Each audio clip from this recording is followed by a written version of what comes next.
Fukiya Aishi was born as an unwanted child, the result of a painful mistake her mother, Dozuki, wished she could erase. The pregnancy was difficult, and the birth brought nothing but bitter memories. Fukiya inherited her father's rare hair color, once admired, now a constant reminder of Dozuki's failed marriage and youthful regrets. To her mother, Fukiya was nothing but poison, a thief of attention and a symbol of everything that went wrong. Fukiya is the Japanese word for a blowpipe used to shoot poisoned darts, a symbol of the silent, deadly path her life would one day take. A few years after her birth, Fukiya was sent away to the countryside to live with her great-grandmother, Azebiki. Though elderly, Azebiki offered little support, forcing the child to become self-reliant. One day, while cleaning, Fukiya discovered an old white ribbon. She never learned its origin. But from that day forward, it became a permanent part of her appearance. After graduating elementary school, Fukiya had no choice but to return to Baraza town, where she was met with cold stares and even colder silence. Her older sister, Ryoba, was the center of attention.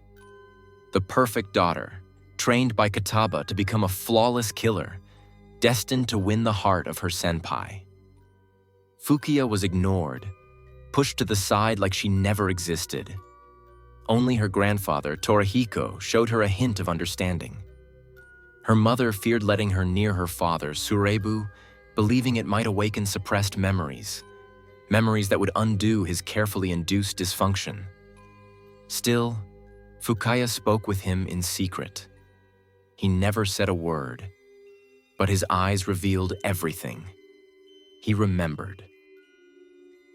Fukiya began to see the truth, that both her father and grandfather had been twisted and manipulated by the Aishi women. One tried to fight back and lost. The other submitted.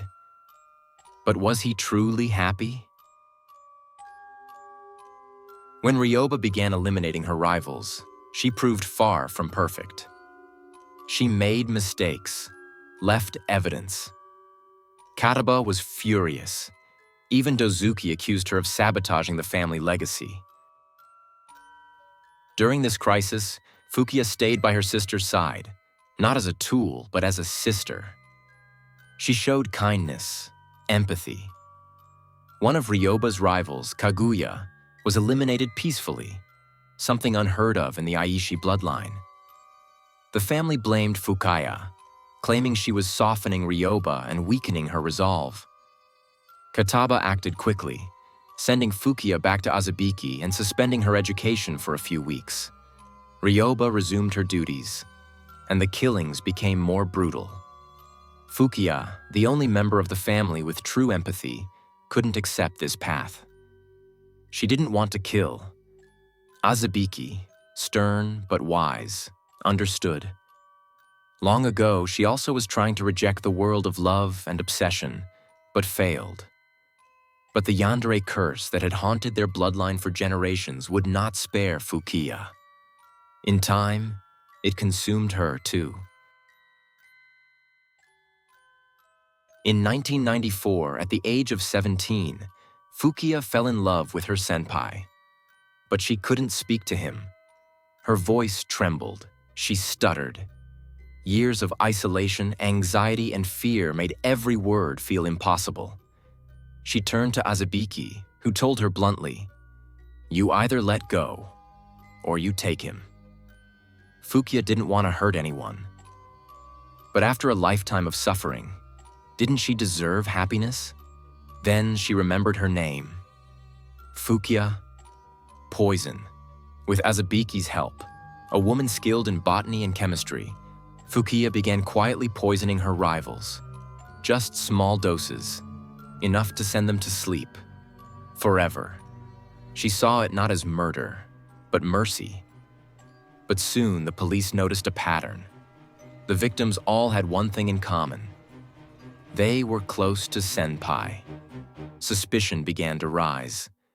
Desperate, Fukiya gave senpai a microdose of her own toxin, enough to send him to the hospital, but not enough to harm him. Her goal was to divert suspicion, and it worked. When the investigation escalated, she poisoned the school's water system, triggering mass sickness. Students complained of a metallic taste. Faulty pipes were blamed. The school was shut down for renovations, but never reopened.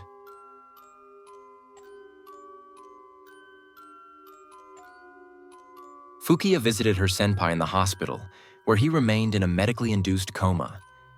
Day by day, she sat by his side, whispering softly, slowly finding her confidence.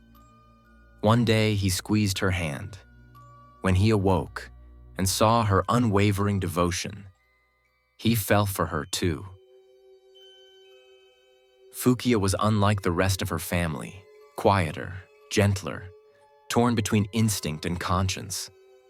Though the Yandere nature eventually claimed her, her methods were calm, careful, compassionate. She didn't desire violence. She desired love.